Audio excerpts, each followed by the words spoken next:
시편 3편을 보겠습니다. 시편 3편 1절부터 8절 전체입니다. 시편 3편입니다.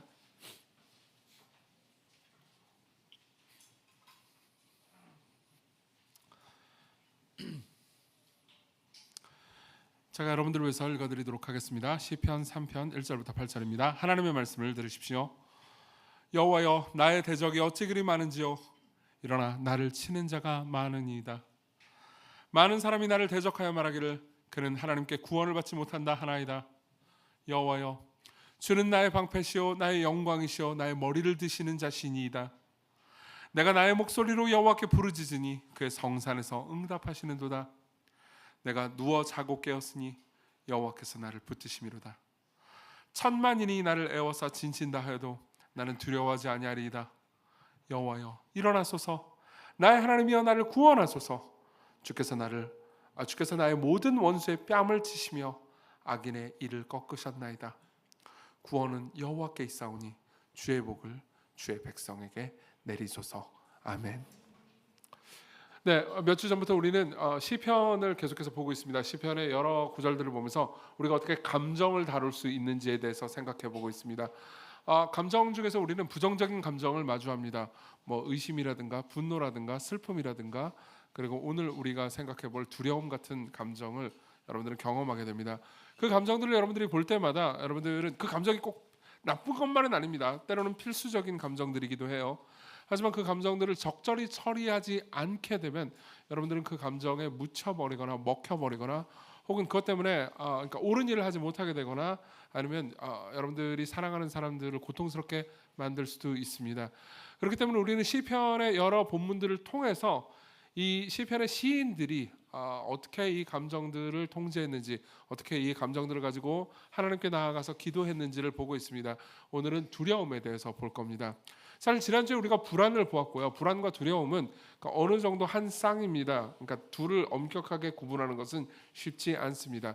그렇기 때문에 오늘은 지난주 설교의 일종의 연작이라고 생각하시면 좋을 것 같습니다. 게다가 본문도 지난주에는 시편 4편이었잖아요. 오늘은 시편 3편입니다. 왜 3편 먼저 안 하나요? 라고 생각할 수 있지만 그냥 주제별로 배치하다 보니까 이렇게 됐습니다. 지난주에 우리가 4편을 볼 때 시편 4편은 그러니까 밤기도 혹은 저녁기도라는 별명으로 불린다고 이야기를 했습니다. 실제로 시편 4편을 이스라엘 백성들이 밤에 잠자기 전에 부르거나 읊거나 하면서 이제 잠을 잤음이 분명해 보입니다. 근데 마찬가지로 오늘 우리가 읽을 본문은요, 시편 3편인데 이것도 별명이 있습니다. 별명은 아침 기도입니다. 왜 그러냐면 5절에 보면요, 내가 누워 자고 깨었으니 여호와께서 나를 붙드심이로다 라고 말을 하기 때문입니다. 그러니까 아침에 깨어나서 하는 기도죠. 이 아침 기도라는 별명이 왜 중요한지는 이 설교 끝날 때쯤 한 번 더 이야기를 해드리겠습니다. 근데 어쨌든 전반적으로 이 시는요, 두려움에 대해서 말하고 있는 것이 분명합니다. 왜냐하면 배경 자체가 그렇기 때문입니다. 여러분들이 가지고 있는 성경에 보면은 어떤 성경은 안 그렇지만 어떤 성경은 이 시편에 표제가 붙어 있을 겁니다. 그러니까 이 시편의 배경을 말해주는 표제가 있습니다. 1절 위에 보면요, 아마 이런 표제가 붙어 있는 것을 보실 수 있을 겁니다. 다윗이 그의 아들 압살롬을 피할 때 지은 시라는 표제가 붙어 있습니다. 그러니까 배경을 말해주는 거죠. 그의 아들 압살롬을 피할 때, 여러분들 입장에서는 아들을 왜 피해? 이렇게 생각할 수 있잖아요. 사실 쿠데타가 있었습니다. 자, 이 배경을 조금 설명을 해드리겠습니다. 다윗에게는 여러 자녀들이 있었고 아내들도 꽤 많이 있었습니다. 근데 그 중에 이제 다말이라는 딸이 있었습니다. 이 딸을 다윗이 아마 사랑했을 겁니다. 뭐 구체적으로 나오진 않지만요. 근데 이 다말이라는 딸이 있었는데 다윗의 배다른 다른 아내로부터 나온 이제 아들 중에서 암논이라는 아들이 있었습니다. 이 암논은 이제 왕위 계승 서열 1위였습니다. 그리고 다윗이 굉장히 아끼는 아들이었죠. 문제는 뭐냐면 이 암논이 다윗의 다른 이제 아내의 딸인 그 다말을 강간했다는 겁니다. 끔찍한 일이었죠. 그러니까 보세요. 다윗 입장에서는 자기 아들이 자기 딸을 강간한 셈이라고요. 실제로 암논은 끔찍한 놈이었습니다. 그러니까 정서적으로나 그리고 이제 하는 일 모든 거에 있어서 하나님의 뜻대로 삶을 살아간다기보다는 그러니까 멋대로인 사람이었죠. 사실 이 녀석이 왕이 된다는 것도 문제가 있는 상황이었습니다. 다윗은 마땅히 그 이제 아들을 그러니까 바로잡기 위해서 노력을 했었어야 했습니다. 무엇보다 하나님의 뜻대로 삶을 살아갈 수 있도록 하나님의 말씀을 잘 가르쳤어야 했습니다. 문제가 있었어요. 다윗은 그러니까 아마 그랬던 것 같습니다. 아들을 두려워했던 것 같아요. 예, 자녀를 너무 두려워했던 겁니다. 여기 특히 이부 예배에 계신 분들 같은 경우에는 자녀를 두려워하다니 그게 무슨 소리야라고 생각할 수 있겠지만요. 대부분이 그러니까 자녀가 있지 않는 청년들이 많으니까요. 저는 자녀가 있는데 자녀가 두려울 때가 많습니다. 자녀가 저한테 무슨 나쁜 짓을 해서가 아니에요. 그러니까 제가 자녀에게 바라는 기대가 있습니다. 이렇게 자랐으면 좋겠다. 무엇보다 신앙이 좋았으면 좋겠다. 하나님을 잘 신뢰하고 믿는 사람이었으면 좋겠다라는 바람이 있을 거 아닙니까? 근데 그 바람이 그 뜻대로 안 될 수도 있고, 그리고 그 바람을 이제 자녀에게 가르치거나 할 때 자녀가 뭐 반항을 하거나 오히려 저를 미워할 수도 있을 겁니다. 그리고 항상 그런 게 있어요. 특별히 자녀로부터 사랑받지 못할까봐, 저 같은 경우는 그런 게 있습니다. 사랑받지 못할까봐 두려워하는 마음이 있죠. 아마 다윗도 그랬던 것 같습니다. 다윗은 왕이었지만은 평생에 인간관계 가운데서 부대낌과 고통을 당하면서 삶을 살아갔습니다. 그러니까는 당연히 자녀들을 무서워했죠. 그리고 그 중에서 암논, 즉 세자죠. 왕위 서열 1위를 꽤나 무서워했던 것 같습니다. 그러니까 이런 나쁜 짓을 저질렀는데 그럼 어떻게든 처리를 해야 될 거 아니에요. 와가지고 이제 대화를 해야죠. 대화를 하면서 이 모든 걸 징계하고 처리를 해야 되는데 다윗은 화가 나긴 했습니다. 엄청나게 화났다라는 기록이 사무엘하에 보면은 나와 있어요. 근데도 불구하고 그냥 넘어가 버립니다. 이 경우는 어떻게 해야 되죠? 징계도 징계지만 만나서 대화를 해야 되잖아요. 어떤 일이 벌어진지를 확인해야 되잖아요. 근데 다윗은 우리 중에서도 그런 분들이 많이 있을 겁니다. 그리고 이해하실 수 있을 겁니다. 다윗은 도망칩니다. 도망치는 거에 가장 쉬운 방법이 뭐죠? 대화를 안 하고 그냥 가만히 있는 겁니다. 그냥 묻어둬 버리는 거죠. 그러고 나서 어떻게 됐느냐? 문제는 뭐냐면 다말한테도 다른 배다른 오빠가 있었다는 겁니다. 그렇죠? 오빠의 이름이 바로 우리가 이제 아까 우리 표지에서 봤던 압살롬입니다. 압살롬은 자기 여동생이 다른 배다른 이 형한테 강간을 당한 거예요. 화가 당연히 나죠. 근데 저놈의 아빠라는 다윗은 아무것도 안 하고 있는 거예요. 그러니까 압살롬은요, 암논과 아버지 다윗에게 모두 화가 났습니다. 그래서 어떻게 하는지 아십니까? 2년 동안 꾹 참아요. 그러면서 상대방이 방심할 때까지 기다렸다가 암논을 파티에 끌고 와가지고 결국 죽여버립니다. 그러니까 다윗 입장에서는 이것도 패륜 범죄죠, 그렇죠? 그러니까 죽여버리고 나서 또 마찬가지로 다윗은 압살롬도 사랑했어요. 근데 압살롬의 거부를 받을까봐 또 두려워했던 겁니다. 그래서 엄청나게 분노하긴 했지만 또 도망갑니다. 다윗은 도망간다는 게 어디로 딴 데로 갔다라는 게 아니에요. 대화를 해야 될 거 아니에요. 만나야 될 거 아니에요. 이야기를 들어봐야 될 거 아니에요. 그렇죠? 근데 그냥 넘어가 버립니다. 그리고 나서 압살롬은 도망갑니다. 당연히 다윗 입장에서 분노하고 있으니까 당연히 압살롬은 아버지인 다윗이 자기를 죽일 거라고 생각했던 것 같습니다. 어쨌든 도망가고요. 3년 동안 숨어 있습니다. 숨어 있는 모든 과정 중에서 그러니까 다윗이 압살롬을 안 그리워하거나 안 사랑했던 건 아닙니다. 실제로 사무엘하 13장에 보면요, 이런 말씀이 있습니다. 13장 37절입니다. 압살롬은 도망하여 그술 왕 암미올의 아들 달메에게로 갔고 다윗은 날마다 그의 아들로 말미암아 슬퍼하니라. 그러니까 아들이 자기의 첫째 세자인 암논이 죽었잖아요. 그것 때문에도 슬퍼하기도 했지만은 압살롬이 결국 도망가 버렸단 말이에요. 그것 때문에도 슬퍼했습니다. 압살롬이 도망하여 그술로 가서 거기에 산지 3년이라 다윗 왕의 마음이 압살롬을 향하여 간절하니. 자, 어쨌든 암논이 죽었기 때문에 그 다음에 왕위 계승 서열 2위는 압살롬이었습니다. 그러니까 세자로 책봉을 해야 된단 말이에요. 그리고 압살롬을 사랑합니다. 그러니까 없어진 상태에서 굉장히 슬퍼했겠죠. 나쁜 짓을 저지른 놈이긴 하지만 슬퍼했습니다. 그럼 만나서 찾아야 될 거 아니에요. 근데 어쨌든 그냥 묻어둡니다. 그리고 3년 만에 돌아와요. 돌아와서 진정한 화해를 이룬 것이 아니었습니다. 그냥 대충 묻고 살아요. 묻고 살다가 압살롬이 어떤 일을 했느냐? 다윗이 이때쯤이면 이제 왕의 말기로 가거든요.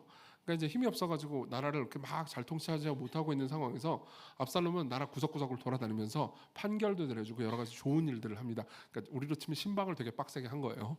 신방을 열심히 하면서 백성들의 마음을 삽니다. 그리고 어떻게 하느냐? 결국 예루살렘을 침공합니다. 쿠데타를 일으키는 거죠. 그리고 다윗은요, 그 모든 과정을 모르는 상황에서 엄청난 군대가 자기에게 돌격해 오는 것을 보면서 기겁을 하게 됩니다. 실제로 그 과정이요, 사무엘하 15장에 나와 있습니다. 제가 읽어드리죠. 13절부터 읽어드리겠습니다. 전령이 다윗에게 와서 말하되 이스라엘의 인심이 다 압살롬에게로 돌아갔나이다 한지라. 다윗이 예루살렘과 함께 있는 그의 모든 신하들에게 이르되 일어나 도망하자. 그러니까 아들을 피해서 도망하게 된 거예요. 그렇지 않으면 우리 중 한 사람도 압살롬에게서 피하지 못하리라. 빨리 가자. 두렵건대 그가 우리를 급히 따라와 우리를 해하고 칼날로 성읍을 칠까 하노라 라고 되어 있습니다.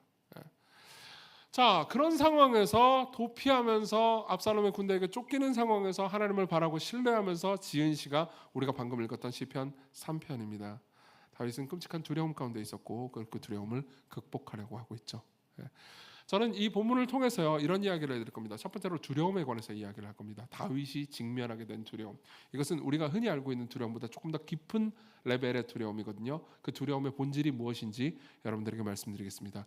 그리고 두 번째로는요 다윗이 이것을 어떻게 극복했는지를 말씀드리겠습니다. 그 과정 중에 다윗이 믿고 있었던 게 무엇인지 그걸 말씀드릴게요. 그리고 마지막 세 번째로는요 실제로 이 모든 것들을 여러분들이 믿고 이해하고 나서 여러분들의 삶에서 적용할 거리들이 좀 있을 것 같습니다. 세 가지 적용점을 빠르게 이야기를 해드리겠습니다. 첫 번째로는 두려움이고요. 그리고 그 다음 다윗이 어떻게 평안을 누리게 됐는지, 그리고 마지막으로는 적용점들입니다. 먼저 다윗이 느꼈던 두려움이 어떤 것인지 말씀드리겠습니다. 일단 1, 2절을 보겠습니다. 시편 3편 1, 2절입니다. 여호와여 나의 대적이 어찌 그리 많은지요. 일어나 나를 치는 자가 많으니이다. 많은 사람이 나를 대적하여 말하기를 그는 하나님께 구원을 받지 못한다 하나이다. 자, 제가 1, 2절을 읽을 때 강조한 단어가 있었죠. 뭐죠? 네, 많은이요. 많은이라는 단어가 1, 2절에 제일 많이 나옵니다. 맞죠? 네. 자, 이건 뭘 말해주는 걸까요? 주석가들, 특히 피터 크레이기 같은 주석가들의 의견에 따르면요, 지금 다윗은 엄청나게 당황하고 있다고 말합니다. 왜냐고요? 자기가 생각했던 것보다 훨씬 많은 거예요. 자신의 적이. 네. 다윗은 이때쯤 왕권의 절정에 이르는 시기였습니다. 다윗은 젊었을 때 고생을 굉장히 많이 했습니다. 다윗의 선왕인 사울이 자기를 질투해서 죽이려고도 많이 했죠. 그리고 도망다니고 그 다음에 선왕이 죽고 나서 그 다음 왕국을 통합합니다.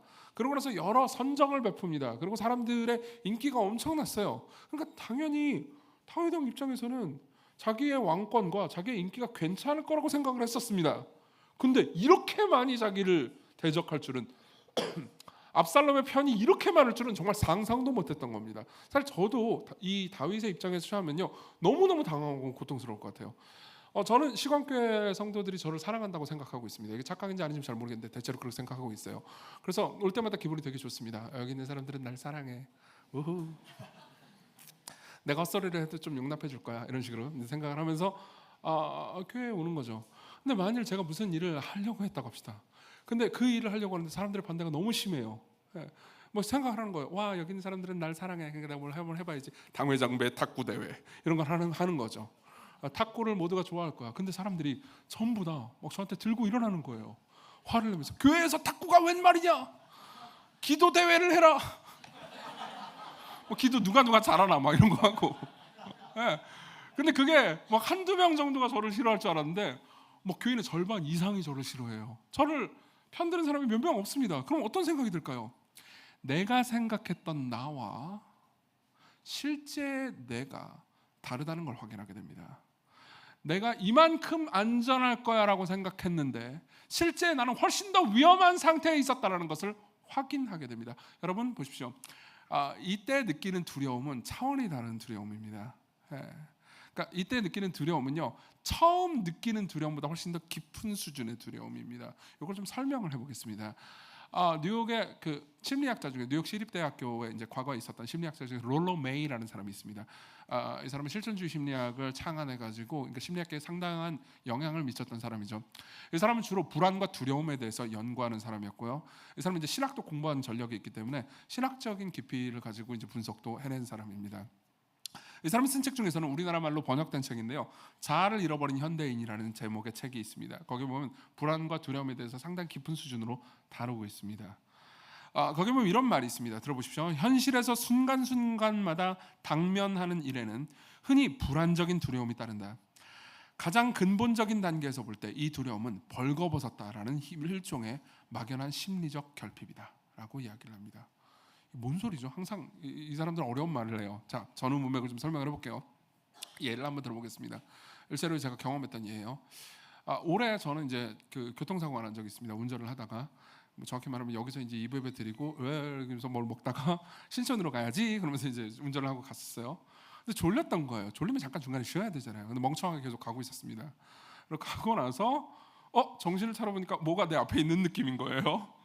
그래가지고 으악 해가지고 쾅쾅쾅 소리가 났어요. 그러니까 알고 보니까 정신을 차려보니까 이제 그 전봇대가 아니고 그 왜 그런 거 있잖아요. 버스 정거장 그런 거 있잖아요. 그걸 이제 갖다 부딪힌 거예요. 가드레일을 부딪힌 거예요.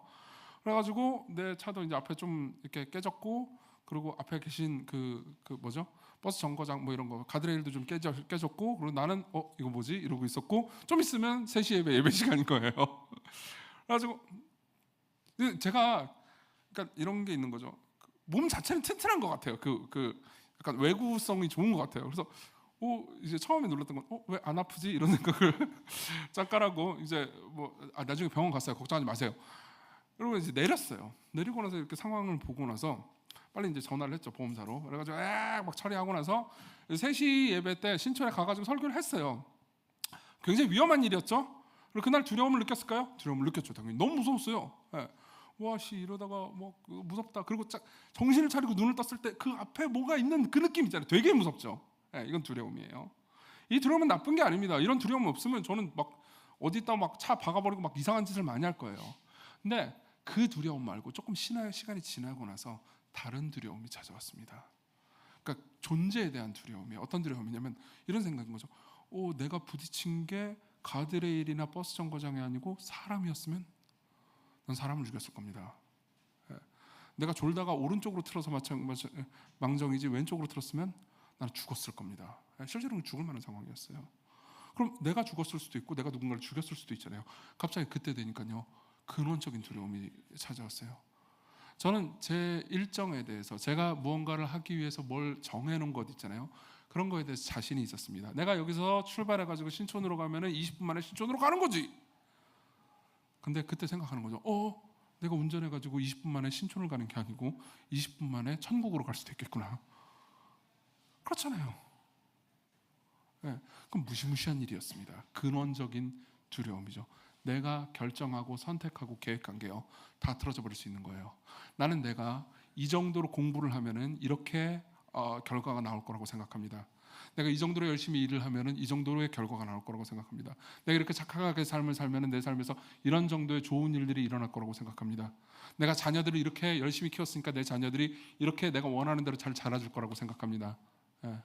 그리고 내가 사랑하는 사람과 연애를 했어요. 그리고 내가 상대방에게 충실했습니다. 그럼 상대방이 나한테 이만큼 사랑을 줄 거라고 생각합니다. 근데 어느 순간 그 모든 것들이 와장창 깨집니다.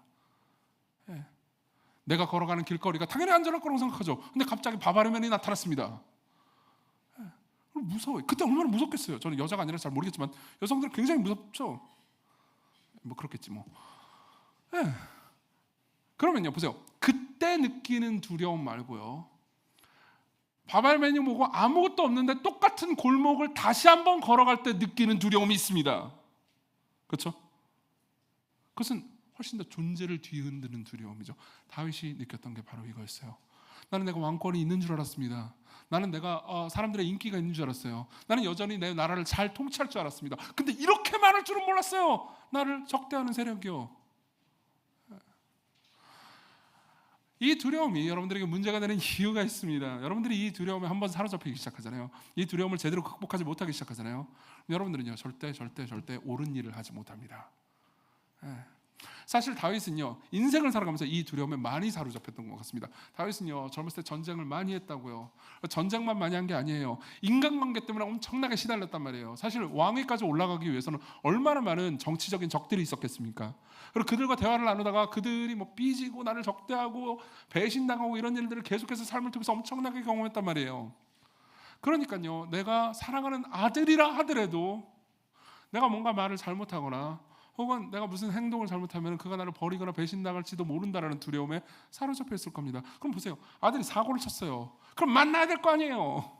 이야기를 들어봐야 될 거 아니에요. 그렇구나. 압살롬한테 이렇게 얘기할 수 있어야겠죠. 네 동생을 강간한 놈을 내가 가만히 내버려둔 게 네가 얼마나 힘들었는지 내가 이제 이해했다라고 할 수 있어야 될 거 아니에요. 근데 다윗은 그냥 도망갑니다. 왜요? 두려우니까요. 관계에 있어서 근원적인 두려움이 있으니까요. 이 근원적인 두려움은요, 여러분들을 동네 골목도 제대로 못 걸어가게 만들 수도 있습니다. 이 근원적인 두려움을 여러분들이 연애하다가 경험하잖아요. 그럼 여러분들은 다음번 연애를 못 하게 됩니다. 이 근원적인 두려움을 여러분들이 건강이나 재산에 대해서 가지고 있잖아요. 그러면요, 이런 일들이 흔해요. 어느 정도 재산을 쌓았어요. 그러다 갑자기 자기도 모르게 무슨 주식이 망했거든, 뭐가 망했든, 갑자기 무슨 일이 생겼든 재산을 상당수 잃어버립니다. 그러고 나서 두려움을 가지게 되잖아요. 그럼 그 이후에 열심히 일을 해가지고 돈을 벌어서 다시 원래대로의 재산을 회복했다 하더라도 두려움 때문에요, 돈을 못 써요. 옳은 데에도 못 씁니다. 예. 그리고 자기가 돈을 조금이라도 잃어버릴 만한 상황이 오잖아요. 예. 내 주변에 내 사랑하는 가족이 막 돈을 써요. 그럼 그러면서 화를 내는 거죠. 쓸 수도 있는 건데. 예. 그리고 내가 사랑하는 사람이 내 건강에 대해서, 옛날에는 건강에 대해서 자신하다가 무슨 한번 막 담석이 담관에 껴가지고 병원에 입원해가지고 수술을 좀 했다가 합시다. 그럼 어떻게 돼요? 건강 염려증이 생기는 거죠. 나는 건강에 문제가 있어. 난 아무 일도 못해. 집에서 자야 돼. 예. 옳은 일을 못하게 됩니다. 여러분들을 위축시키고요. 바꿔서 말해보면 여러분들이 두려움을 느끼는 건 괜찮습니다. 하지만 여러분들이 겁쟁이가 돼서는 안 되거든요. 특히 하나님의 뜻대로 삶을 살다가, 하나님의 뜻대로 삶을 살다가도 힘든 일이 생길 수 있잖아요. 그죠? 그러면요, 여러분들이 그 상황에서 겁쟁이가 돼버리잖아요. 그럼 여러분들은요, 내가 하나님 뜻대로 살아봤자 다 소용없어. 하나님 날 보호해주지 않아 라고 생각하게 됩니다. 여러분들은 그냥 두려움을 느끼는 사람이 되는 게 아니고요, 겁쟁이가 되는 거죠. 이게 다윗이 느꼈던 근원적 두려움입니다. 그럼 어떻게 극복해야 될까요? 두 번째로 넘어가죠. 다윗이 무엇을 믿었기 때문에 그가 평안하게 됐는지 봅시다. 일단은 우리가 5, 6절을 보겠습니다. 내가 누워 자고 깨었으니 여호와께서 나를 붙드심이로다. 그리고 6절을 같이 한번 읽어볼게요. 6절 시작. 천만인이 나를 애워싸 진친다 하여도 나는 두려워하지 아니하리이다. 자, 6절쯤 됐을 때 다윗은요, 완전히 회복된 것처럼 보입니다. 왠지 아십니까? 1, 2절에 보면 많습니다, 많습니다, 많습니다 이렇게 얘기하고 있어요. 나를 둘러싼 적들이 왜 이렇게 많은지 전 깜짝 놀랐습니다. 이렇게 많을 줄 몰랐어요. 내 인생이 잘 되어가는 줄 알았습니다. 근데 사실 내가 잘 되어가고 있다고 생각했던 그 순간에도 내 인생은 지금 망해가고 있었군요. 너무 놀랐습니다. 너무 많아요. 근데 6절쯤 되면요, 이렇게 얘기합니다. 잠깐만요, 1000만 명이 나를 둘러싸도 괜찮을 것 같은데요? 무슨 말이냐면 지금 너무 많은데 그거보다 더 많아도 괜찮습니다. 자, 보세요. 다윗은요, 완전히 평안해졌습니다. 완전히 담대함과 신앙이 회복된 것처럼 보입니다. 그러면 도대체 다윗이 뭘 떠올렸기 때문에, 뭘 믿었기 때문에 5, 6절에 이르게 됐습니까? 1, 2절의 불안으로부터 5, 6절의 평안으로부터 평안으로 가게 된 이유가 뭘까요? 그 답은 우리가 3, 4절에서 찾을 수 있을 겁니다. 우리 3절을 같이 한번 읽어보겠습니다. 시작. 여호와여, 주는 나의 방패시요 나의 영광이시요 나의 머리를 드시는 자신이다. 자, 이 3절을 조금 더 자세히 분석해 보겠습니다. 여기서 우리는 두 가지를 발견해야 됩니다. 첫 번째로는요, 하나님이 우리의 방패이심을 기억하는 거예요. 하나님이 우리의 방패이심을 기억하는 겁니다. 지금 다윗은 하나님께 말하고 있습니다. 하나님, 당신이 내 방패입니다. 자, 이게 무슨 의미일까요? 여기서 말하는 방패는 이제 학자들의 연구에 따르면요, 큰 방패를 의미합니다. 그러니까 그 고대 사회에서 싸움을 할 때, 전쟁을 할 때 방패가 꼭 필요하잖아요. 방패가 두 가지 종류가 있었어요. 하나는 손방패였습니다. 손방패라는 게 손이 들고 다니는 게 아니고 캡틴 아메리카 방패 있잖아요. 그 옆에 이렇게 딱 차고 칼로 그러면 탁 맞고 푹 찌르고 그런 거 있잖아요. 알죠? 그 방패요. 근데 여기서 말하는 그 3절에서 말하는 방패는 그 손방패가 아닙니다. 문만한 방패예요. 문짝만한 거 있죠. 거대한 방패. 그럼 어떻게 하죠? 그 방패는요, 주로 이제 손방패는 적군이 쳐들어왔을 때 방어를 하면서 싸울 때 쓰는 방패입니다. 근데 큰 방패는요, 진격해 들어갈 때 쓰는 방패예요. 거대한 방패를 가지고 둘러쌉니다. 딱딱딱 붙여요. 방패가 붙을 수 있게 돼 있습니다. 서로 조립할 수 있게 돼요. 그리고 그걸 가지고 병사들이 앞으로 전진해 나가면서 화살과 막 여러 가지 것들이 막 불화살 5만 가지 것들이 나온단 말이에요. 그걸 가지고 방패를 가지고 또 위에도 막 막아가면서 척척척척 하는 거죠. 그게 바로 방패예요. 그리고 다윗은 이렇게 말하는 거죠. 하나님이 내 방패입니다. 하나님이 내 방패입니다. 이게 뭘 의미할까요? 이것은 단순히 그분이 날 보호해 주신다라는 말 이상의 의미입니다. 다윗은요, 엄청나게 오랜 기간 동안 전쟁을 치렀던 전사란 말이에요. 다윗이 가지고 있는 은유를 쓸 때는 전쟁의 이미지, 전쟁의 상황에서 이 은유를 이해해야 됩니다. 여러분들이 이런 거대한 방패를 가지고 전쟁에서 뛰어들고 돌격을 하잖아요. 그럼 다칠까요? 안 다칠까요? 안 다친다고 말하는 분들은 전쟁을 안 해본 분들이죠. 물론 저도 안 해봤어요. 저는 학자들의 연구만 보는 겁니다. 우리 모두 전쟁을 안 해봐서 모릅니다. 저도 그런 줄 알았어요. 아니에요, 다칩니다. 그 와중에도 화살은요, 내 팔을 뚫습니다. 내 다리에 박힙니다. 그리고 스치기도 하고 피도 나고, 그래요. 그러나 그 거대한 방패, 튼튼하고 완전한 방패를 가지고 척척척척 하잖아요. 그럼 절대 내 심장이나 뇌가 뚫리는 일은 없습니다. 그게 방패의 역할이에요. 이 방패는 상처를 막아주기 위한 방패가 아닙니다. 치명상을 막아주기 위한 방패죠. 이 방패는 가만히 앉아있을 때, 쳐들어왔을 때 그걸 방어하라고 주어진 방패가 아니에요. 이 방패는 잘 기억하십시오. 돌격하고 공격하기 위한 방패입니다. 돌격하고 공격하기 위한 방패예요. 이 방패가 주어질 때 병사들은 긴장합니다. 이 방패를 가지고 있을 때 병사들은 이렇게 지휘관이 말할 걸로 생각합니다. 돌격, 앞으로 가라, 물러서면 없다. 그러면 반드시 다치게 돼 있어요. 그러나 죽지 않고 보호받으면서 적들에게로 가는 거죠. 여러분, 이것이 다윗이 자신의 인생을 돌아보면서 우리에게 가르쳐주는 내용입니다. 다윗처럼 오래 삶을, 그것도 하나님과 더불어서 살아간 사람들은요, 절대 하나님 믿으면 내 삶의 고통과 괴로움이 아무것도 없어요, 무조건 평안해요, 이렇게 말하지 않아요. 다윗의 인생을 되돌아보세요. 여러분들이 아시는 분들이 계시다면요, 다윗의 인생은 끔찍한 고통과 괴로움으로 가득했습니다. 다윗의 삶에는 상처가 가득했어요. 몸의 상처뿐만 아니라 정신적인 상처도 엄청나게 받았다고요. 근데 다윗은 말하고 있어요. 지금까지 인생을 살면서 내 인생을 되돌아보니까 내 삶에 상처와 고통이 있게는 하나님께서 허락하시더군요. 그러나 내 심장이, 내 영혼이 망가지는 일은 없었습니다. 내가 완전히 망하는 일은 없었습니다. 내가 쓰러지는 일은 있었어도 완전히 절망해서 엎드러지는 일은 없었어요. 하나님께서 나를 보호하셨거든요. 이것이 여러분들에게 중요한 이유가 있습니다. 보세요. 여러분들이 하나님과 더불어서 삶을 살잖아요. 그러면요, 내가 싫을 때에도 전진을 해야 될 때가 옵니다. 맞죠? 내가 싫어도 하나님께서 명령하시는 것을 순종해야 되는 순간들이 옵니다. 돌격, 앞으로 진격하라 라는 말을 들을 때 누구도 그렇게 원하지 않죠. 생각해보세요. 여기 앉아 계신 분들 중에서 분명히 그런 분들이 있을 겁니다. 보세요. 내가 일주일 동안 너무 삶이 힘들었어, 내 마음대로 안 되고 너무 고통스럽고 괴로웠어요. 그럼 그 주 주일날 여러분들이 설교를 들을 때 설교 주제가 뭐이기를 바래요? 고통 가운데서의 위로, 뭐 이런 거이기를 바라잖아요. 그렇죠? 근데 그렇게 안 된 적 있죠? 오늘은 뭐 그래도 비교적 그런 주제이긴 하겠지만, 내가 너무 일주일 동안 힘들었고 막 여자친구랑 남자친구랑 헤어졌어, 막 내 삶이 뭐 무조건 안 돼, 내 시험에서 떨어졌어. 근데 그 주 설교가 헌금, 그 주 설교가 선교, 돌격해라. 그럼 예배 안 가고 싶잖아요. 아닌가? 나만 그랬나? 그죠? 처음에는요 그러잖아요. 처음에는 성도들이 이제 그렇게 하면 처음에 설교자를 원망해요. 설교자가 센스가 없네. 이 성도들이 일주일 동안 이렇게 삶을 살기 힘들어가지고 왔는데 와서 맨날 선교를 하라고 그러고 이놈의 새끼, 그러면서 생각을 하죠. 근데 여러분, 입장을 바꿔놓으면 쉽게 이해할 수 있어요. 어떻게 52주 고난만 설교해요? 말도 안 되잖아요. 그리고 설교자가 정직한 강의 설교자라면요 그렇게 못해요. 성경은 다양한 주제를 다루잖아요. 그렇죠? 그러니까 어느 정도 이해를 해. 그러다가 처음에는 설교자한테 화가 나다가 그 어쩔 수 없다는 걸 이해하고 나서는 여러분들이 하나님께 화를 내게 됩니다. 왜요? 설교는 결국 한 설교자의 말일 뿐만 아니라 결국은 그 설교자를 사용하시는 하나님의 말씀이잖아요. 여러분들은 지금 하나님의 말씀을 듣고 있습니다. 제 개인을 높이기 위해서 하는 게 아니에요. 저는 시편 3편을 통해서 여러분들에게 하나님의 뜻을 전달하고 있어요. 그렇죠? 그리고 여러분들은 생각하게 됩니다. 하나님이 나를 위로해 주지 않는 것 같아. 그렇죠? 그때 여러분들이 느끼는 감정은 뭐죠? 나는 힘들어 죽겠고 방금 화살이 내 무릎에 박혔어요. 내 종아리에 박혔습니다. 내 팔을 스치고 지나가서 상처받으면 너무 아파 죽겠어요.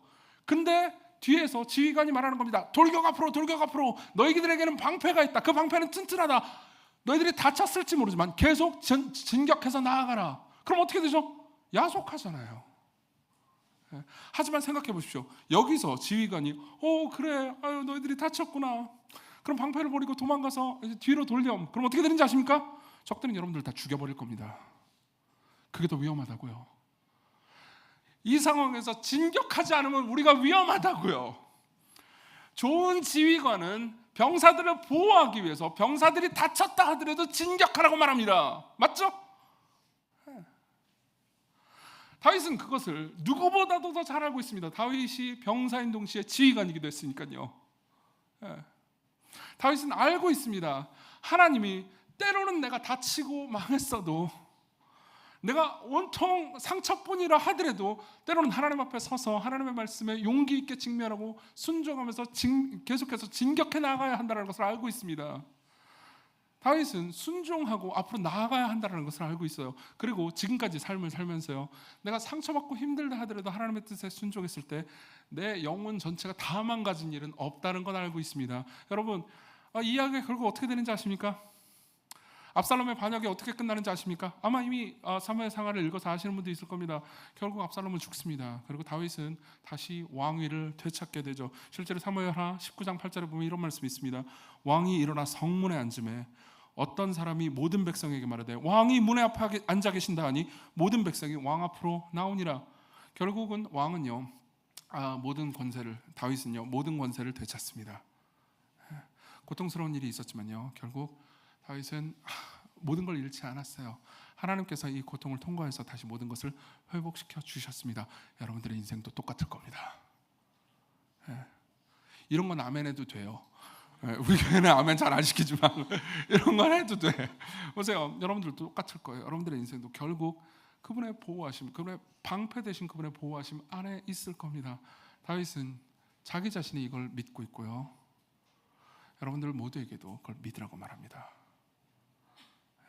또 하나가 있어요. 또 하나는 하나님이 우리의 영광이심을 기억하는 거죠. 자, 보세요. 3절 다시 보세요. 여호와여, 주는 나의 방패시고, 그 다음 뭐라고 돼 있죠? 나의 영광이시고 나의 머리를 드시는 분이십니다. 당신이 나의 영광이고 나의 머리를 드시는 분이십니다. 여기서 머리를 든다는 것은 특별한 의미를 가지고 있습니다. 압살롬에 의해서 쿠데타가 발생해서요, 이스라엘 백성들이 이제 다윗을 따르는 백성들이요, 다윗과 함께 도망갈 때요, 그때 어떤 일이 있었냐면은 사무엘하 15장 30절에 보면 이런 일이 있었습니다. 들어보세요. 다윗이 감람산 길로 올라갈 때 그의 머리를 그가 가리고 맨발로 울며 가고, 그와 함께 가는 모든 백성들도 각각 자기의 머리를 가리고 울며 올라갈 때 머리를 가립니다. 왠지 아십니까? 너무 수치스러운 거예요. 너무 부끄러운 겁니다. 세상이 날 버렸고 하나님이 날 버린 것 같습니다. 그래서 너무 부끄럽고 수치스럽고 너무 원망스럽습니다. 그래서 머리를 가린 거죠. 근데 다윗은 말하는 겁니다. 하나님, 당신이 내 영광이고 내 머리를 드시는 분입니다. 머리를 든다는 게 뭔 의미인지 아십니까? 고대 세계에서 왕이 행차하잖아요. 여러분 영화나 이런 거에서 본 적 있잖아요. 그럼 전부 다 머리를 조아립니다. 어디 함부로 얼굴을 들이대? 이런 게 있는 거죠. 근데 그때 왕은요, 총애하는 사람에게 가까이 갑니다. 그러면서 이제 반주하는 연주자매를 이렇게, 연주야 머리를 들려. 그러면요 영광을 받는 거죠. 이해되세요? 이게 머리를 든다는 말의 의미예요. 머리를 들잖아요. 그러면 그 가운데서 영광을 받는 겁니다. 그리고 다윗은 말하는 거예요. 지금 나는 머리를 가립니다. 지금 나는 수치를 당하고 있습니다. 지금 나는 온 세상으로부터 버림받은 것 같은 느낌이 듭니다. 지금 나는 모든 것을 다 잃은 것 같은 느낌이 듭니다. 하지만 당신만이 내 머리를 드십니다. 자, 이 다윗의 고백이 사실상 다윗이 모든 영광을 다 잃어버린 상태에서 나왔다는 것을 꼭 기억하셔야 됩니다. 다윗은 굉장히 영광스러운 왕이었어요. 다윗은 강력한 왕권을 가졌습니다. 사울하고는 비교도 안 되게 강력한 왕권을 가졌어요. 다윗은 엄청난 인기를 가지고 있었습니다. 사실 가족들로부터도 존경받는 왕이었습니다. 그리고 다윗은요, 도덕성에 있어서 압도적인 우월성을 가지고 있었습니다. 다윗은 여호와의 말씀을 사랑했고 하나님 뜻대로 살았고, 사울이 온갖 종류의 방식으로 하나님의 말씀을 어길 때에도 다윗은 신실하게 하나님을 따랐습니다.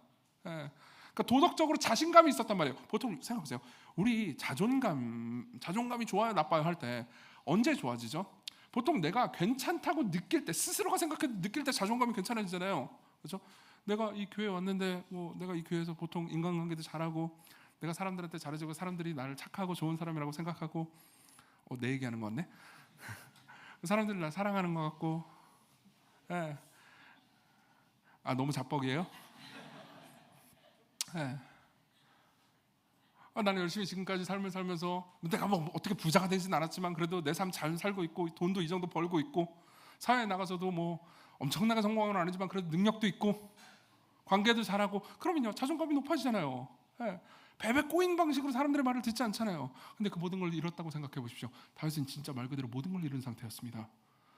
권력도 잃었고요, 가족들의 사랑도 잃었고요.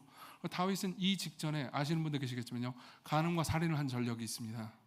우린 연말에 다윗의 일생에 대해서 설교를 쭉 듣게 될 겁니다. 그때 여러분들이 보시게 되겠지만요, 다윗이 자기가 이런 짓을 했을 거라고 스스로도 믿기 어려울 정도로 나쁜 짓을 한 적이 있어요. 그리고 그 모든 것들을 결국 신하들이 알게 됩니다. 도덕성의 문제도 타격을 입어요. 예. 그럼 어떻게 되죠? 영광을 잃어버리고 수치스러울 수밖에 없습니다. 근데 그때서야 비로소 다윗은 말하는 거죠.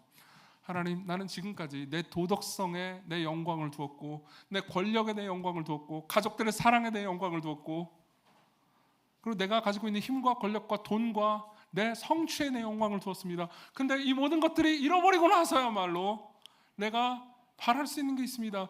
이 모든 것들을 잃었어도 나에게 영광을 주시는 분은 하나님밖에 없습니다. 예. 여러분 생각해 보십시오. 제가 여러분들 목회하고 있는데 도덕성을 잃었다고 합시다. 여러분들은 저 별로 안 좋아할 거예요. 잠깐만. 왜 대답을 안 해주죠? 안 좋아하겠죠? 이해합니다. 제가 더 이상 능력 있게 사역을 하거나 하지 못하면 여러분들이 저를 막 기뻐하지 못할 겁니다. 저도 자존감이 떨어져 가겠죠. 근데 계속해서 제가 제 영광, 제 정체성, 제 자존감, 제 모든 것을 여러분들의 사랑, 제 능력, 제 도덕성에 두잖아요. 저는 언젠가 그 근원적인 두려움에서 빠져나올 수 없게 될 겁니다. 제가 그 모든 것 중에 하나라도 잃게 되면 어떻게 될까요?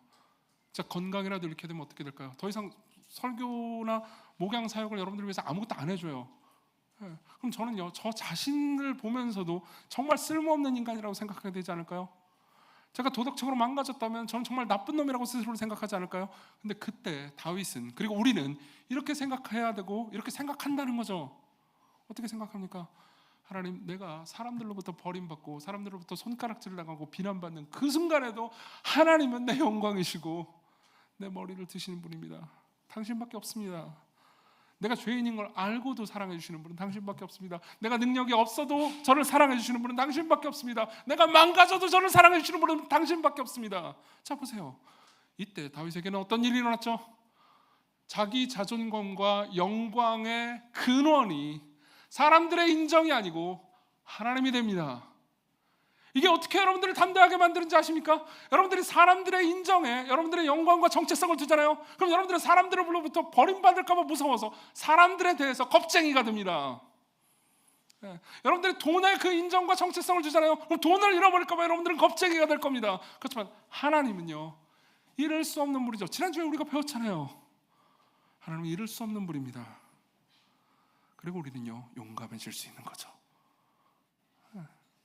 이게 다윗이 경험했던 내용입니다. 다윗은요, 영광을 바꿨습니다. 자신의 영광의 대상이 하나님임을 생각하고 하나님을 바라보고 있습니다. 이게 한편으로 있었던 일이에요. 그리고 또 다른 한편으로 내가 지금 경험하는 모든 고통이 방패를 주시고 나의 방패가 되신 그 하나님이요, 진격해 나가라고 말씀하시는 것을 이해하고 있습니다. 두려움이 없어지는 거죠. 그렇죠? 이게 다윗이 누렸던 평안의 근원이에요. 자, 그럼 세 번째로 넘어가죠. 그럼 우리는 이 모든 진리를 어떻게 적용할 수 있습니까? 저는 세 가지 실천적인 이야기를 하나씩 해드리겠습니다. 첫 번째예요. 첫 번째는 두려움을 버리고 이 모든 것을 믿으면서 여러분들의 삶에서 한 개라도 순종해 보는 겁니다. 딱 한 개씩. 여러분 지금 머릿속에 떠오르는 게 있다면요, 그걸 순종해 보십시오. 우리 7, 8절을 봅시다. 7, 8절 같이 우리 읽어볼까요? 7, 8절 시작. 여호와여 일어나소서, 나의 하나님이여 나를 구원하소서. 주께서 나의 모든 원수의 뺨을 치시며 악인의 일을 꺾으셨나이다. 구원은 여호와께 있사오니 주의 복을 주의 백성에게 내리소서. 자, 보세요. 여기 보면요, 지금 다윗은 뭘 하고 있죠? 하나님 일어나 주십시오. 원수들의 이빨을 때려. 이게 사실 우리나라 말로 이게 너무 거룩하게 번역됐거든요. 히브리어로 보면 아구창을 날려달라고 되어 있습니다. 예. 진짜예요. 제가 개인 번역한 게 있는데 나중에 올려드릴게요. 예. 하나님 보응해 주십시오. 복수해 주십시오. 이런 내용이에요. 주님의 백성들이 를 위해서 그 일을 해달라고 말합니다. 그럼 여러분들은 놀랄 수 있습니다. 잠깐만요, 압살롬은 아들이잖아요. 아들을 아구창을 날려달라고요? 이게 갑자기 웬 페르나바즈가 된 거죠? 아니요, 그런 의미가 아니에요. 다윗이 겁쟁이가 아닌 용기 있는 사람이 됐다는 겁니다. 왜 다윗이 그동안 이 모든 문제를 제대로 해결하지 못했는지 아십니까? 겁쟁이였기 때문에요. 압살롬이 문제가 생겼습니다. 압살롬과의 관계에 문제가 생겼어요. 그럼 겁쟁이가 아니라면 만나서 이야기를 했었어야 됐잖아요. 그렇죠? 이해했어야 됐잖아요. 다윗이 원래 겁쟁이가 아니었으면요, 이렇게 문제가 커지지 않을 수 있었습니다. 그리고 다윗은 알고 있었어요. 압살롬이 하나님께서 택하신 왕이 아니라는 것. 그리고 진짜 압살롬이 왕이 되면요, 이스라엘 백성들이 엄청난 고통에 빠질 거라는 것을 알고 있었습니다. 압살롬은 경건한 사람이 아니었거든요. 하나님을 신뢰하고 하나님 뜻대로 사는 사람이 아니었어요. 압살롬은. 그렇기 때문에 다윗은요, 압살롬이 왕이 되면 안 된다는 것을 알고 있었고요. 그리고 하나님께서 이 모든 것 가운데서 정의를 바로 세워주기를 원했던 거예요. 예. 이것은 단순히 때려달라는 의미가 아닙니다. 하나님, 정의를 바로 세워주십시오. 그동안은 제가 두려움 때문에, 혈연적 정 때문에 제 백성들까지 고통스럽게 만드는 이런 바보 같은 선택들을 했습니다. 근데 이제 저는 두려워하지 않겠습니다. 이제 저는 제 아들의 인정마저도 제게 있어서 제일 중요한 게 아닙니다. 저는 하나님을 신뢰합니다. 하나님을 신뢰합니다. 당신께 나아갑니다. 당신의 정의를 바로 세워주소서. 그것은 다윗의 입장에서요, 딱 한 스텝 더 나가는 겁니다. 두려워하지 않고요. 여러분들 중에서도요, 지금 개개인의 삶에서 특히 그리스도인들에게 제가 드리고 싶은 말씀이 있습니다. 하나님께서 여러분들의 삶에서 이렇게 살도록 명령하시고 원하시는 게 있는 걸 알고 있을 겁니다. 그렇죠? 어떤 사람에게는 이웃을 사랑하는 걸 거고요. 어떤 사람에게는 여러분들이 가지고 있는 시간과 돈을 이웃을 위해서 희생하는 것에 대한 명령일 수도 있습니다. 어떤 사람들에게는 여러분들이 지속적으로 저지르고 있는 죄 중에 어떤 것들을 그만두는 용기를 내는 거죠. 여기 앉아 계신 분들 중에서 하나님께서 이렇게 말했다 하더라도 난 그딴 거 상관없어, 내 인생은 내 건데 왜 하나님이 나한테 이래라 저래라 해? 라고 생각하는 분들이 계시다면요, 그런 분들을 위해서 드리는 말씀이 아닙니다. 여러분들이 만일 그런 생각을 하고 계시다면요, 제가 이런 얘기를 해드리고 싶습니다. 여러분들은 아직 그리스도인이 아닙니다. 비난하고 싶어서 하는 얘기가 아니에요. 여러분들 아직 구원받은 사람은 아닙니다. 절대 여러분들을 비난하거나 욕하기 위해서 그런 게 아니에요. 여러분들이 하나님을, 예수 그리스도를 주인으로 삶으로 모시고 있지 않잖아요. 그럼 여러분들은 아직 구원받은 사람은 아닙니다. 여러분들에게 필요한 건 복음이고요. 그러한 여러분들을 그리스도께서 지금도 부르시고 사랑하신다는 것만 기억하십시오. 그리고 여러분들이 그런 상태라면요, 그분을 찾으십시오. 기꺼이 그분은 여러분들을 만나 주실 겁니다. 여러분들을 변화시켜 주실 거예요. 그런데 제가 지금 여러분들에게 드리고 싶은 말씀은요, 특히 신자 여러분들에게 드리고 싶은 말씀이 있습니다. 여기 계신 분들 중에서는 지금 내가 살아가는 삶이 하나님 뜻대로 사는 삶이 아니라는 걸 알면서도 계속해서 죄를 짓거나, 혹은 하나님께서 명백하게 나한테 이걸 원하시는데도 불구하고 하나님 뜻대로 안 사시는 분들이 있을 겁니다. 그리고 그 이유를 한번 자세히 생각해 보세요. 그 이유는 여러분들이 겁쟁이이기 때문일 수 있습니다. 그렇죠? 내가 하나님 뜻대로 살면은 손해 볼 것 같은 거예요. 예컨대 이렇게 한번 해보라는 겁니다. 여기 앉아 계신 분들 중에서 소그룹 모임 안 하고 예배만 드리고 가시는 분들, 오랫동안 그러셨던 분들, 비난하고 싶어서 하는 게 아니에요. 그런 분들 마음속 깊은 곳에는 내가 여기에서 공동체에 깊이 들어가서 소그룹도 하고 함께하면은 내가 피곤해지고 인생이 망하고 사람들 관계 가운데 상처를 입을까 봐 두려워가지고 숨어 계신 분들이 있을 수도 있습니다. 그러지 마세요. 반걸음만 앞으로 내디디세요. 여러분들은 겁쟁이가 될 필요가 없습니다. 그분이 여러분들의 방패가 되세요. 그분이 여러분들의 영광이 되십니다. 여러분들은 상처를 입을 겁니다. 공동체로 더 들어가잖아요. 그럼 제가 장담하죠, 화살을 맞을 거예요. 이렇게 반대라고 얘기를 해야 은혜를 받을 텐데 아니요, 화살을 맞을 겁니다. 그러나 여러분들은 더 전진해 갈 수 있어요. 용기를 내십시오. 이게 첫 번째예요. 두 번째입니다. 두 번째는 여러분들이 순종의 발걸음을 내디딜 때 느끼는 두려움을 하나님은 아신다는 걸 꼭 기억하십시오. 다시 한번 말씀드릴게요. 여러분들이 순종을 할 때 여러분들은 두려움을 겪게 돼요. 원래 안 하던 순종을 하잖아요. 그럼 무서워져요. 원래 짓던 죄를 안 짓기 시작하잖아요. 그러면 내가 불행해질 것 같은 두려움이 생긴단 말이에요. 그때 느끼는 두려움을 하나님은 아십니다. 그냥 아시는 정도가 아니에요. 그냥 그분은 전지하시잖아. 아니에요. 그분 경험해서 하십니다. 경험으로 하십니다. 지금 다윗은 어떤 공포를 느끼고 있죠? 아들이 자기를 반역하는 공포를 느끼고 있습니다. 여기 앉아 계신 분들 중에서 그런 공포를 느끼는 분들은 거의 없잖아요. 그렇죠? 아들이, 자기가 사랑했던 대상이 자기를 배신했다고요. 엄청난 고통이죠. 여러분, 하나님도 그 고통을 알고 계십니다. 어떻게 해요? 경험으로 알고 계세요. 하나님께서 아담과 하와를 만드셨고요, 그들을 사랑해서 그들을 지으셨지만 그들은 하나님께 반역했습니다. 그 이후에 인간의 역사를 보면요, 늘 인간은 하나님께 반역했죠. 하나님은 아주 오랜 기간 동안 자기를 반역하는 자기의 백성들을 보셨습니다. 그분만큼 다윗의 심정을 경험적으로 공감해 줄 수 있는 분은 없어요. 여러분들이 지금 어떤 고통을 당하든 어떤 두려움 가운데 있든 그 두려움과 고통은요, 하나님이 이미 경험으로 아시는 고통입니다. 그러면 저 위에서 나는 전지해, 니들이 경험하는 고통을 그냥 전지하니까 다 알고 있지, 이런 분이 아니에요. 그분은 사람으로 내려오셔서 우리가 살아가는 삶을 똑같이 사시면서 우리가 경험하는 모든 고통과 두려움을요, 삶에서 경험하면서 뚫어보신 분입니다. 겟세마네를 생각해 보세요. 겟세마네에서 그분은요, 끔찍하게 두려워하셨습니다. 십자가를, 하나님의 진노와 저주를, 자기 제자들이 자기를 배신하는 것을 두려워하셨습니다. 그러나 그분은요, 뚜벅뚜벅 걸어가셨죠. 이게 두 번째예요. 세 번째입니다. 현실의 시간에 하나님이 날 사랑하신다고 고백하십시오. 하나님이 날 사랑하신다고 고백하세요. 이게 무슨 말인지 얘기해 드릴게요.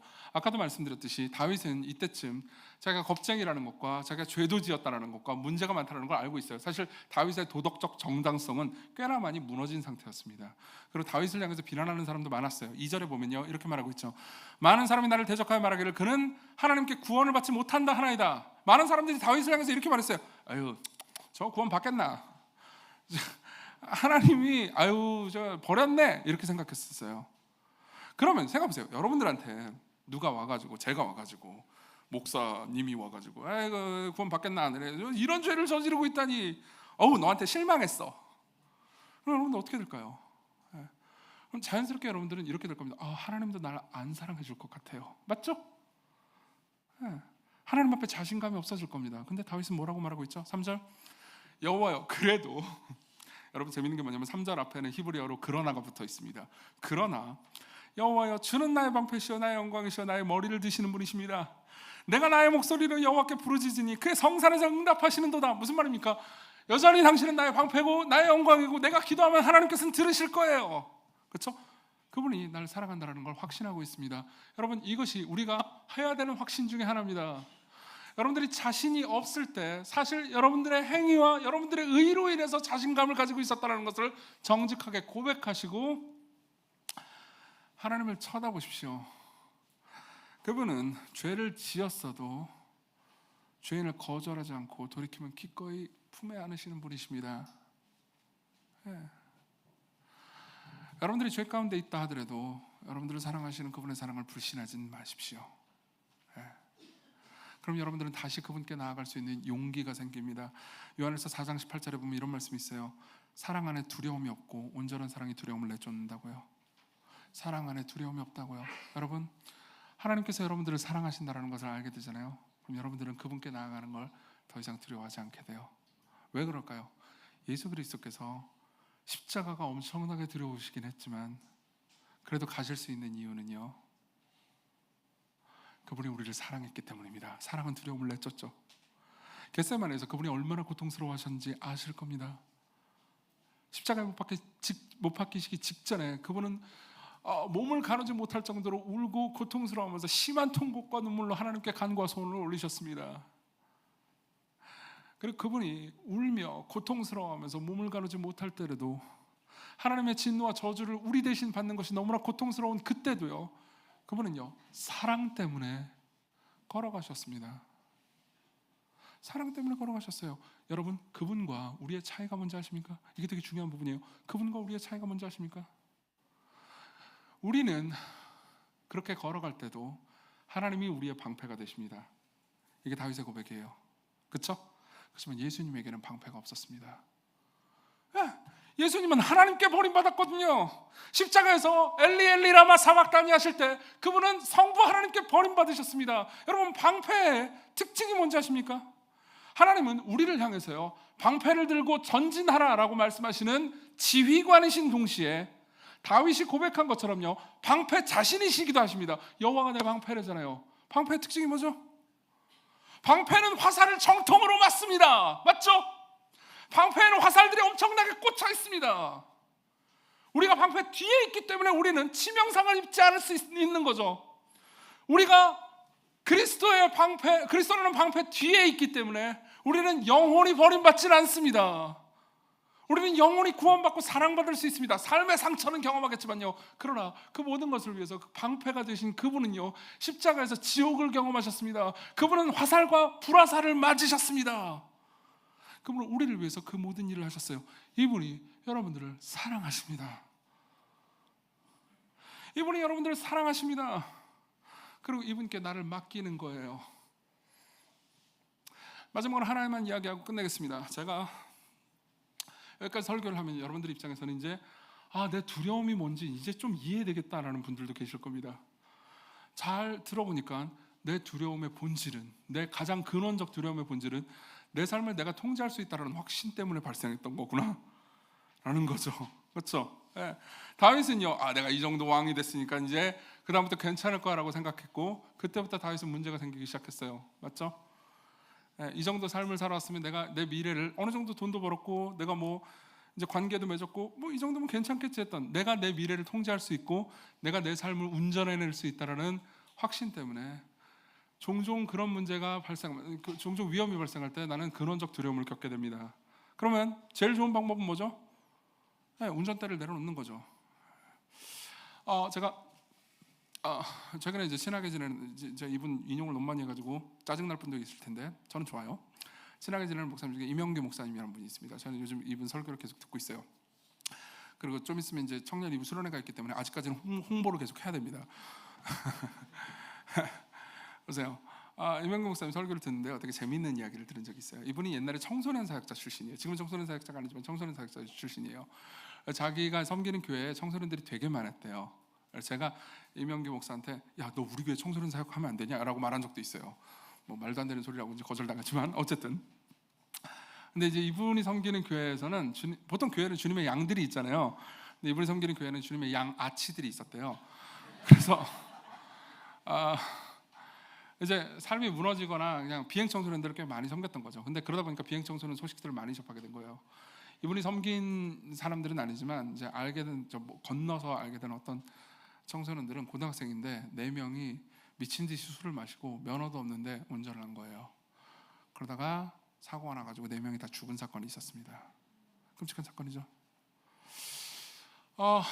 이 사건에 대해서 얘기를 하면서 이명규 목사가 설교 때 이런 얘기를 한 적이 있습니다. 저는 되게 많이 마음에 와닿았어요.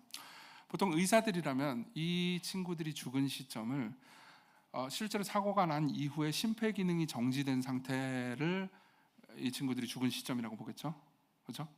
근데 목사로서는 이 친구들이 술 취해가지고 면허도 없는 주제에 술 취해가지고 운전석에 앉아서 핸들을 잡고 엑셀을 밟은 순간부터 죽은 거라고 말합니다. 맞죠? 면허도 없고 술 취했는데 엑셀을 잡은 핸들 잡고 엑셀 밟은 순간부터 끝난 거예요. 사실은 그들은 사실 죽은 겁니다. 결국 우리도 마찬가지라고 얘기해 줍니다. 여러분, 우리는 우리의 삶을 운전할 수 있는 능력의 사람들이 아니에요. 그래서 우리는요, 항상 운전을 하면서 여기저기 부딪힙니다. 나는 내 인생을 잘 할 수 있을 거야 라고 생각하면서 사람들을 상처 입힙니다. 다른 사람들 막 받고, 교회에서, 회사에서, 학교에서, 가정에서 계속해서 사람들을 상처 입히고, 사람들도 나를 상처 입히고, 나는 내가 괜찮은 차인 줄 알았더니 나는 범퍼카 같은 느낌이고, 그죠? 계속해서 내 삶은 사고가 있어요. 난 자신이 없습니다. 그리고 하나님께서는요, 인간들이 그렇게 서로를 치고받고 하는 것을 보셨죠. 그래서 그리스도께서 어떻게 하셨습니까? 이 땅에 오셔서요, 인간들이 치고받고 있는 그 모든 공격을 그분이 흡수하셨죠. 십자가에서요. 그렇죠? 자, 그리고 뚜벅뚜벅 내 삶으로 걸어오십니다. 나는 구원받았어요. 나는 치고받고 했지만은 그분이 내 모든 사고를 수습해 주시고 나를 용서하시고 내게 걸어오십니다. 마치 마동석 같이요. 그러면서 창문을 뚝뚝 두드리는 거예요. 야, 너 운전할 줄 알아? 몰라요 주님. 저 면허도 없어요. 술 취했어요. 내려. 이게 나쁜 소식인가요? 아니요, 좋은 소식이죠. 나와. 내 옆자리로 가. 내가 운전할게. 저 보세요. 이게 구원이에요. 이게 회심이죠. 우린 좀 이따가 3명의 청년들이 신앙 고백을 하는 것을 듣게 될 겁니다. 그리고 그들은 자신의 삶에서 예수님이 주인이라고 말할 거예요. 그것을 보면서 여러분들이 어떻게 구원을 받을 수 있는지 생각해 보십시오. 그리고 같이 찬양을 부르는 겁니다. 날마다 숨쉬는 순간마다 내 앞에 어려운 일 보내. 주님 앞에 이 몸을 맡길 때 슬픔 없네, 두려움 없네.